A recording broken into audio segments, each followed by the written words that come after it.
시장에 대한 자신감이 시간이 갈수록 강해지고 있습니다. 미국 민주당이 행정부와 상하 양원 모두를 지배하는 블루웨이브가 현실화될 경우 주식시장에 부담을 줄 것이다 라고 하는 전망이 나온 것이 이미 4개월 전이었습니다.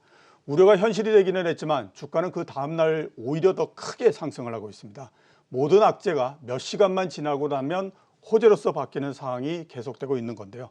급등을 이어가고 있는 주식시장과 그다음에 이를 뒷받침할 수 있는 경제 부분에 대해서 알아보는 시간을 갖도록 하겠습니다. 김일구 하나투자증권 수석 이코노미스트 나오셨습니다. 예, 안녕하십니까? 안녕하십니까? 새해 첫 번째로 뵙는 것 같습니다. 새해 복 많이 받으십시오. 예, 새해 복 많이 받으십시오. 예. 자, 최근에 우리나라 주식시장이 정말 겁이 날 정도로 굉장히 빠르게 상승을 하고 있습니다. 제가 오랜 시간 동안 경험을 해서 지금같이 주가가 올랐던 경우를 한번 우리가 생각을 해보니까 99년도 6월 달에 주가가 외환위기를 지나고 난 다음에 급등을 해서 올라가면서 1000포인트를 넘어가는 그 마지막 국면 정도에 이렇게 크게 상승을 하지 않았나라는 생각이 들 정도로 굉장히 빠른 속도로서 주가가 지금 상승을 하고 있는데요. 그러다 보니까 3000포인트 넘고 또 하루 만에 3100포인트를 넘고 이런 상태가 지금 되고 있습니다. 보시기에 지금 우리나라 시장이 어떤 것 같습니까? 좀 전에 말씀하셨습니다만 간혹 이런 경우가 있죠. 예. 한 10년에 한 번 있을까 말까 하는 예. 그런 건데 10년 만에 한 번 찾아온 것 같아요. 예. 2009년, 10년 그때 차화정할 때 이제 잠깐 그렇죠. 그랬었던 것 같네요. 그 이후로는 이제 처음인 것 같은데 특히 대형주 중심으로 해서 올라가다 보니까 주가 지수가 상당히 빠른 폭의 상승을 보이는데 조그마한 종목에서는 일반적으로 자주 있는 일입니다. 근데 예, 그렇죠. 대형 종목이 이게 참 쉽지가 않은 일인데 이건 제가 볼 때는 이제 아무래도 지금은 공매도가 금지되어 있는 상황이기 때문에 개인 투자자들도 그런 말씀들을 많이 하시더라고요. 그 공매도 도입될 때까지는 계속 이런 식의 순환매를 해볼 만하지 않겠느냐라고 예. 하는 것이죠. 예. 지수가 부담스럽다고 하지만 사실 지수를 갖고 그렇게 매도를 할 수 있는 것은 없고 개별 예. 기업의 악재에 대해서 매도가 이제 상당히 힘있게 내려갈 수 있는 그런 거고 지수 상승을 막는 건데 그게 지금 없는 상황이면 지금 같은 일이 10년에 한 번 나오는 일이고 그렇게 비정상적이다고 보기는 좀 어려운 것 같아요. 예, 그렇죠. 주가가 움직일 때는 모든 가능성과 모든 그 상황이 다 벌어질 수 있는 거니까 지금 나오고 있는 현상 자체가 이상하다. 아니면 이런 것들은 이해가 안 간다 이런 얘기는 제가 봤을 때 통하지 않는 것 같다라는 생각이 드니까요. 자, 좀 전에 말씀하셨던 것처럼 3월 달에 공매도가 재개됩니다. 이게 이제 그 매도를 불러올 수 있는 요인이다. 이렇게 이제 얘기를 하고 있고요. 또 하나 이제 반대쪽으로 매수를 가지고 올 수 있는 요인으로서 얘기하고 있는 것이 MSCI 선진국 편입 이 부분들을 얘기하고 있습니다. 이게 보면 아주 멀리 떨어져 있고 그 다음에 또 하나는 현실화되어 있고 하나는 아직 현실화되어 있지 않은 부분이지만 사람들이 볼 때 하나가 하나를 상쇄할 수 있는 거 아니냐 이런 그 얘기들도 상당히 많이 하고 있거든요. 자, 요 두 부분들에 대해서 상무님은 어떻게 지금 판단하고 계십니까?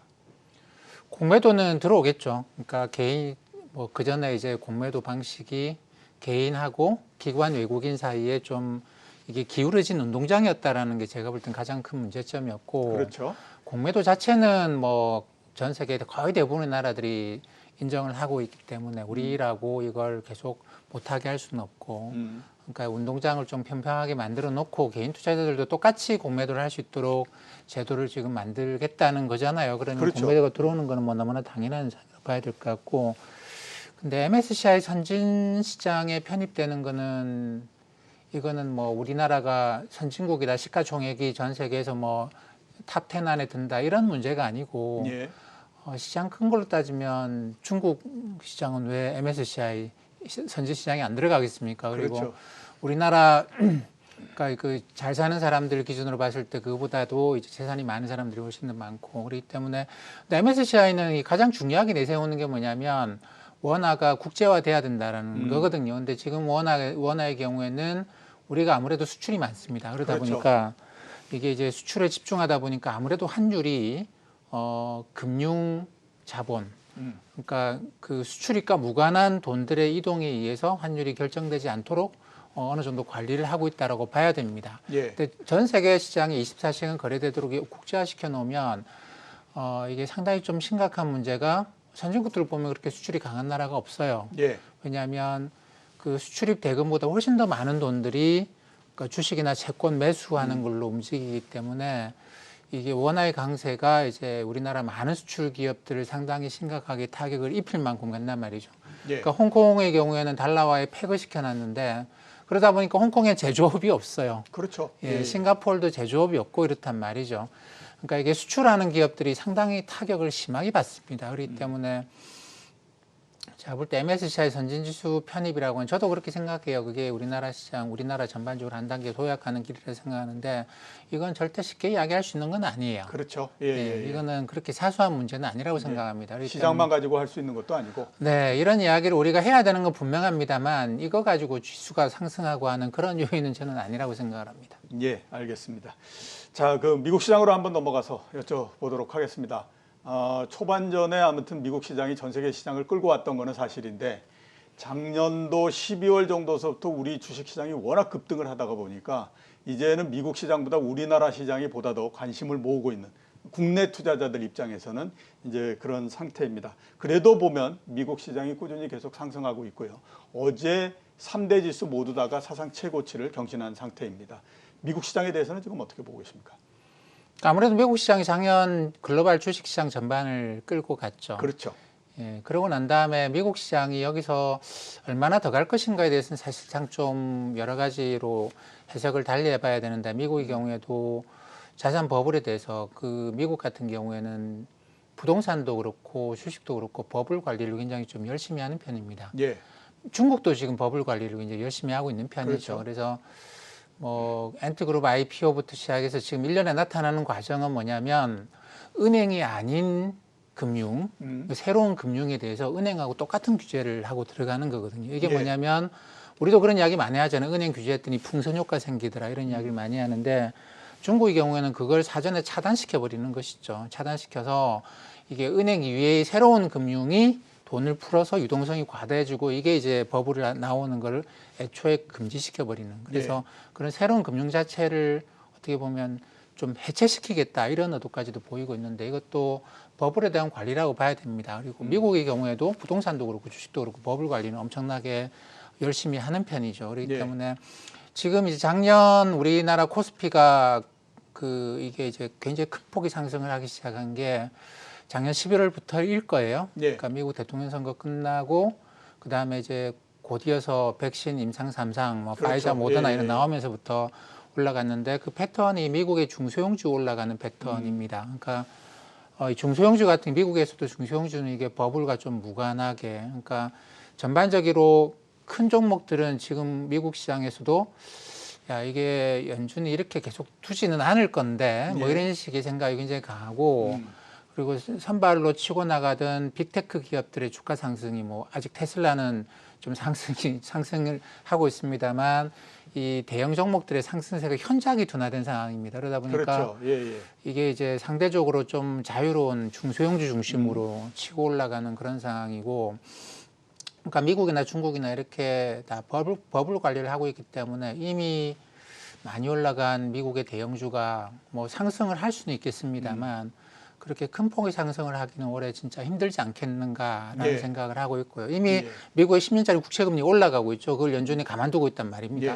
그 자체는 버블 관리를 하겠다라는 그런 걸로 봐야 되겠죠. 예, 글쎄 그 빅테크 기업들 주가를 보면 테슬라를 제외하고 나머지는 대부분 다가 그냥 주가가 옆으로 이렇게 누워버리는 상태가 됐고 굉장히 높은 상태에서 주가가 옆으로 눕다 보니까 과연 여기서 또 하나의 돌파구를 마련해서 추가적인 상승을 할 수 있을까? 라고 하는 의문점이 상당히 많이 생기는 것은 사실인 것 같더라고요. 자, 지금 올라가고 있는 게 주가만 올라가고 있는 건 아닙니다. 지난주 일요일 날 비트코인이 한때 2,900달러대까지 하락을 했었는데 불과 닷새 만에 지금 4만 달러를 넘어가 버린 그런 상태입니다. 그러니까 한 닷새 만에 10,000달러 이상이 지금 상승을 했고요. 나머지 금값도 상당히 지금 상승을 했고 아무튼 제가 봤을 때 가격이 붙어 있는 모든 것들은 다 상승한다. 이런 이제 생각이 들거든요. 이걸 우리가 긍정적으로 볼 수도 있지만 반대로 보게 되면 부정적으로도 볼 수가 있습니다. 가장 부정적인 형태로서 우리가 보면 결국에 굉장히 많은 유동성을 풀어놨던 것이 맨 마지막에 모든 힘을 다 모아가지고 모든 자산들을 다 끌어내 올린 다음에 한번 난리를 치고 그다음에 끝나는 거 아니냐 이런 우려가 상당히 있을 수밖에 없는 상태이거든요. 네. 상무님이 이 상황에 대해서 지금 어떻게 판단하고 계십니까?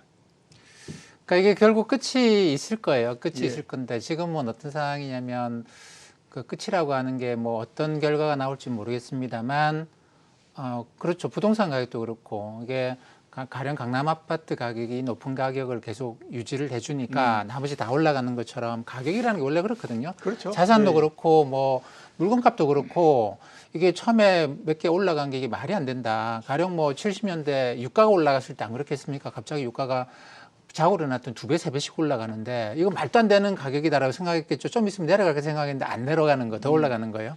그러고 나면 어떤 일이 생기겠습니까? 전부 다 가격이 올라갑니다. 그렇죠. 예. 전부 다 올라갑니다. 그러니까 이런 것처럼 가격이라고 하는 게 일반적으로 무엇인가 치고 간 것이 유지가 돼주면 그게 이제 우리나라 같으면 강남 아파트일 거고 미국 같으면 빅테크 기업들이겠죠. 예. 올라가는 가격이 이게 주식시장 역사에서 보게 되면 말도 안 되는 가격이다라는 건데 유지가 되고 있단 말이죠. 예. 그러면 나머지 전부 다 올라가는 거죠. 왜 얘는 못 그렇죠. 올라가 그러는데 있습니까? 우리는 왜 못 올라가냐. 그렇죠. 이런. 그러니까 그런 게 일반적으로 가격입니다. 자산 가격도 그렇고 모든 가격이 그렇기 때문에 지금 나타나는 현상은 뭐 다 올라가면 같이 올라가자라는 것이죠. 예. 근데 그러면 그 다음에 어떤 일이 생길 것이냐. 이게 가장 큰 문제일 건데 뭐 결론은 두 가지 중에 한 가지일 거예요. 이렇게 가격이 다 올라가고 안 올라간 가격이 딱 하나가 있는데 소비자 물가 같은 것이죠. 이거는 2배, 3배씩 안 올라갔거든요. 예. 그러니까 뭐 이게 올라가면서 그러니까 이게 올라가기 위해서는 제일 먼저 올라가야 될 게 유가 이런 건데 원유나 이런 원자재 가격이 올라가기 시작하면 그 다음부터는 다 올라가 버립니다. 예. 다 올라가면 그때부터는 어떻게 하느냐면 통화 긴축에 들어가겠죠. 예, 그렇죠. 예. 예, 그러면 이제 자산 가격이 내려오기 시작하고 이게 그 소비자 물가가 올라가기 시작하면서 균형을 맞춰져 가죠. 그러면서 이게 도시근로자 소득도 같이 올라가고 이러면서 높아진 가격에서 새로운 균형이 만들어지는데 이거는 그냥 돈값이 떨어진 거예요. 그냥 돈값이 그렇죠. 떨어진 예, 예, 예. 거가 되는 것이고 이게 한 가지 하나의 결론일 수 있을 것이고 또 한 가지 결론은 물건값이 올라가기 전에 미국 경제가 빨리 좋아져 버리는 겁니다. 좋아지기 시작하면 좋아져 버리면 미국이 이제 금리 인상을 너무 늦추면 안 될 것 같다. 금리 인상 합시다. 이렇게 하기 시작하면 이 물건값이 올라가지 못하고 이게 올라갔던 게 떨어지는 건데 이거는 상당히 좀 심각한 상황일 거예요. 근데 많은 투자자들이 글로벌 시장에서 많은 투자자들이 아예 그렇게는 안 될 거다. 그렇게는 안 된다. 왜냐하면 이번에 바이러스 확산 이후로 이게 소비는 어느 정도까지 유지가 됩니다만 기업 투자가 현저하게 좀 악화되는 그런 예. 결과를 낳습니다. 예. 몇 개 빼고 나면 뭐 자동차 이쪽에서도 상당히 상황은 전체적인 물량이 상황은 좋지 않고 뭐 반도체 이런 것도 마찬가지고 전체적으로 예전에 비해서 이게 규모 자체가 줄어드는 그런 투자에서는 그런 현상을 아직까지는 보고 있거든요. 그렇기 때문에 연준이 여기서 뭐 야 오늘 이제 금리 올려야 될 만큼 경제가 좋아졌다 이렇게 할 것 같지는 않다라는 그렇죠. 겁니다. 예. 예, 그럴 것 같지는 않고 그러면 끝은 둘 중에 하나밖에 없다. 그러니까 돈값 떨어지거나 안 그러면 돈값이 올라가면서 올라간 자산 가격이 떨어지거나 둘 중에 하나밖에 없는데 이쪽 가능성이 좀 낮은 것 같다. 예, 그렇죠. 이쪽으로 보자. 뭐 이게 지금 글로벌 투자자들의 일반적인 어떤 생각들인 것 같습니다. 예, 알겠습니다. 자, 그 금리에 대해서 말씀하셨으니까 좀 여쭤보도록 하겠습니다. 최근에 미국 금리, 특히 시장 금리가 상당히 좀 빠르게 상승을 하고 있습니다. 10년물 기준으로 해서 1.1%를 이제 바라보는 상황까지도 왔고요. 뭐 올해 내에 1.5% 뭐 이렇게도 보는 사람들도 상당히 있고 그런데 이제 미국의 10년물 금리 기준으로 1%대 안착하고 더 이상 이제 0%대의 금리가 나오지 않고 이러는 상황이 된 건지 상당히 궁금할 수밖에 없거든요. 그렇죠. 이게 장기금리는 시장에 맡겨두는 게 원칙이죠. 예전에 뭐 버냉키 의장 같은 경우에는 장기금리를 굳이 끌고 내려갔거든요. 근데 장기금리라고 하는 게 자산시장의 자산 가격이 굉장히 중요합니다. 예. 굉장히 중요한 건데 그래서 저는 그렇게 생각하는데 버냉키 의장이 그런 굉장히 무리수를 둔 거죠. 그러니까 자본주의 경제에서 그것도 특히나 미국 같은 그런 금융시장에서 자산 가격에 큰 영향을 미치는 걸 중앙은행이 인위적으로 조작을 했단 말이죠. 그렇죠. 이건 굉장히 심각한 문제예요. 네. 그러면서 이제 버냉키 의장이 결국은 내보내고 옐렌을 드릴 수밖에 없었던 이유라고 생각하는데 그 이후로 연준이 장기 금리에 대해서 개입은 최소화하려고 합니다. 지금같이 이제 뭐 아주 심각한 상황, 경기 침체 상황은 어쩔 수 없는데 그런 게 아니면 장기 금리에 대한 개입은 최소화하려고 하고 있고 그러다 보니까 지금 장기 금리가 좀 올라가는 걸 그냥 용인하고 있고 아마 계속 그렇게 할 것 같아요. 뭐 1.5%까지 지금 10년짜리 금리가 그저께 1% 넘었거든요. 그렇죠. 예, 1.5%까지 가는 건 제가 볼 때 뭐 그렇게 어려운 일은 아닐 것 같고 그러다 보니까 아무래도 미국의 대형 종목들의 주가 상승이 좀 막혀 있는. 근데 이미 이 종목들은 굉장히 높은 밸류에이션이기 때문에 뭐 비트코인 올라가고 뭐 작은 종목 올라가는 데는 전혀 문제가 없어요. 그러니까 요걸 잡아놓고 있는 것이고 사실 버블이 붕괴했다라고 할 때 경제에 아주 심각한 영향을 미치고 하는 거는 이 큰 기업들이거든요. 작은 그렇죠. 종목들은 사실 뭐 이게 올라갔다 떨어졌다 하는 게 일상다반사고 뭐 비트코인도 우리가 한두 번 봤습니까? 그렇기 때문에 이거는 그냥 냅두자라는 생각이고 10년짜리 장기 금리를 적절하게 잘 올라가도록 관리를 해주면 대형 종목, 그러니까 주가지수, 미국의 주가지수 전반적으로 이게 여기서 더 많이 올라가지는 않는 그런 상황이겠죠. 예. 자, 금리 계속해서 한번 좀 여쭤봐야 될 게 상무님께서 쓰신 레포트를 제가 봤었는데 그 미국의 장단기 금리 차가 100에서부터 200bp 정도 사이가 되게 되면 미국 시장이 외부 충격에 대해서 상당히 좀 취약해지는 형태가 된다라고 일반적으로 알려져 있고 지금 보면 한 그 10년물 금리가 1.1% 정도 되면 아직까지 100bp는 안 됐지만 조금 더 상승하게 되면 100bp 넘게 차이가 벌어지는 형태가 될 수밖에 없거든요. 그 장단기 금리차 확대되는 것하고 주식시장은 어떤 영향을 줄 거라고 보십니까? 그 장단기 금리차라고 하는 게 그런 것이죠. 장단기 금리차가 굉장히 축소돼 있다. 뭐 이거는 이제 여러 가지 의미가 있을 수 있겠습니다만 가령 경기 침체 시기가 됐다 그러면 장단기 금리차가 확 줄어들어 있겠죠. 그러니까 이때쯤 되면 정부나 중앙은행들이 굉장히 강력한 정책을 쓸 겁니다. 그러니까 장단기 금리차가 낮을 때 주가가 평균적으로 좀 플러스인데 그 이유는 제가 볼 때는 정부 중앙은행에 대한 믿음이 굉장히 강하죠. 경기는 안 좋지만 정부 중앙은행이 들어온 겁니다. 그렇기 때문에 이제 걱정할 거 없다 이렇게 되는 거고 장단기 금리차가 굉장히 확대돼 있을 때는 경제가 좋아질 거다라는 시장 기대가 굉장히 커요. 굉장히 크고 그럴 때는 뭐 정부 중앙은행이 안 도와줘도 뭐 시장 알아서 잘 간다라는 것이고. 근데 이 중간쯤에 있는 데가 좀 애매하죠. 그러니까 경제가 그렇게 좋은 것도 아니고 시장이 정부 중앙은행 안 도와줘도 괜찮아. 우리끼리 알아서 잘할 거야라고 하는 그런 상태도 아니고 그다음에 이제 정부 중앙은행이 아이고 저거 이러다가 큰일 나겠는데 그러니까 주식시장 폭락하면 올해 초 같은 경우에는 장단기 금리차가 거의 제로까지 가 있는 상황에서 경기 침체가 나타나니까 뭐 불과 뭐 연준이 시장 개입 들어온 거는 뭐 일주일, 2주일밖에 안 되고 의회까지 나서는데도 불과 한 달이 안 걸렸거든요. 그렇게 되는데 이 중간쯤에 오게 되면 뭐 어느 정도 주가도 많이 올라갔고 경제도 이 정도면 뭐 갈 것 같은데 이런 생각을 하기 때문에 여기서는 충격 들어오면 정부 중앙은행이 이렇게 빨리 움직이지 않는단 말이죠. 그러니까 시장의 확신도 그렇게 강하지 못하고 정부 중앙은행의 개입도 그렇게 빠르지 못하고 한 상황이다 보니까 이 구간에서는 충격을 맞으면 어떤 외부 충격이 있을 수 있습니다. 그게 뭐 우리가 늘 그런 충격들이 있는데 그런 게 들어올 때마다 만 5% 10% 또는 20%씩 주가 하락이 나타나는 게 좀 일반적이었죠. 그래서 장단기 금리차하고 주가 상승률을 그려보면 장단기 금리차가 아주 낮은 구간에서는 주가가 뭐 연평균 한 8%, 9% 정도 올라요. 아주 높을 때도 한 8, 9% 정도 오릅니다, 주가가. 근데 요 중간의 영역에서는 장단기 금리차가 한 100bp, 200bp 사이에서는 평균적으로 주가 상승률이 마이너스더라고요. 그게 경제에서도 똑같이 회색지대에서는 경제가 조정이 될 수 있다. 이런 그 말씀인 것 같고요. 그 다음에 이제 경제에 대해서 한번 좀 여쭤보도록 하겠습니다. 경제라고 하는 것이 원래 이제 한번 수축을 하거나 회복이 되거나 뭐 이렇게 되면 그래도 아무튼 기존에 왔던 경로 이런 부분들을 잘 벗어나지 않으려고 하는 속성을 계속해서 갖고 있지 않습니까? 그런 면에서 보게 되면 최소한 올해 2분기에서 3분기까지 경기 회복이나 이 부분들은 계속될 가능성이 상당히 높다. 이렇게 이제 판단이 되는데 자, 그런 면에서 봤을 때 올해 하반기 경제 우리나라 경제가 어떤 모양이 될 거라고 지금 보고 계십니까?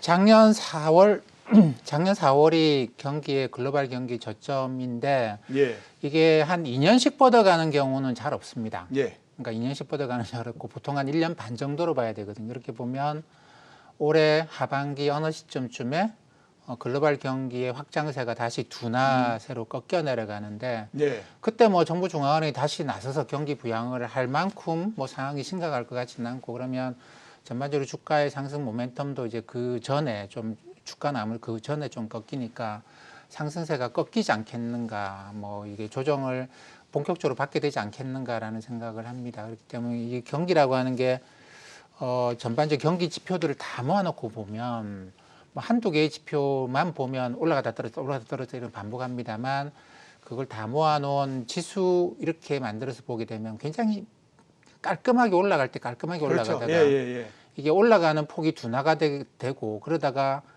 올라가는 폭이 전월비 플러스 하다가 제로 되고 그 다음에 떨어지고 이런 굉장히 매끄러운 패턴을 보이거든요. 예. 근데 아직까지는 이게 이제 확장되는 국면이고 뭐 다음 달에도 올라가겠네, 다음 달에도 올라가겠네라고 할 만큼 아직까지는 전월비의 상승폭이 좀 큽니다. 근데 갈수록 이게 좁혀지기 시작하지 않겠는가 생각을 하고 아마 2분기가 되면 그럴 것 같고 그래서 2분기 올해 그 상반기 말쯤 되면 이게 거의 전월비 상승폭이 거의 제로까지 수렴하지 않겠는가. 그 다음부터는 이게 이제 경기 지수 자체가 저는 OECD 경기 선행 지수가 좀 많이 봅니다만 예. 그게 하락세로 돌아가지 않겠는가라는 생각을 하는데 그때까지는 이게 그 경기 회복세는 계속 된다고 봐야 되겠죠.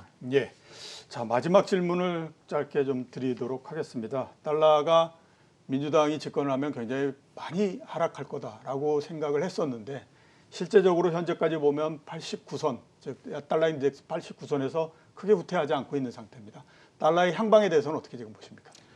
그래서 기본적으로 달러를 끄는 힘이 제가 볼 땐 두 가지인데요. 그러니까 예. 왜냐하면 달러와 혼자서 움직이는 게 아니고 이쪽에는 상대방 통화가 있어야 되지 않습니까? 그렇죠. 그래서 우리가 흔히 말하는 글로벌 달러화의 한 60% 정도를 유로화가 차지를 하는데, 그러니까 유럽 상황과 미국 상황을 같이 놓고 봐야 되겠죠. 근데 아직까지 유럽의 상황이 이게 좋지 않아요. 그래서 유로화 강세로 계속 가기에는 이게 뭔가 앞뒤가 좀 안 맞는. 그러니까 미국 달러만 보면 뭐 앞으로 뭐 경기 부양 많이 하겠네, 떨어지자, 환율 달러도 떨어지자 이렇게 생각할 수 있는데. 그걸 받쳐줄 수 있는 유로화의 강세가 아직까지는 좀 나타나기 곤란한 그런 상황 아닌가 봅니다. 예. 그래서 두 가지가 다 만족이 되면 달러 약세가 굉장히 심하게 나타날 거고 한 가지인 상황에서는 좀 제한적이다. 그러지 않겠나 싶습니다. 예, 알겠습니다. 자, 오늘 출연해 주셔서 대단히 감사합니다. 감사합니다. 예, 지금까지 김일구 하나투자증권 수석 이코노미스트였습니다.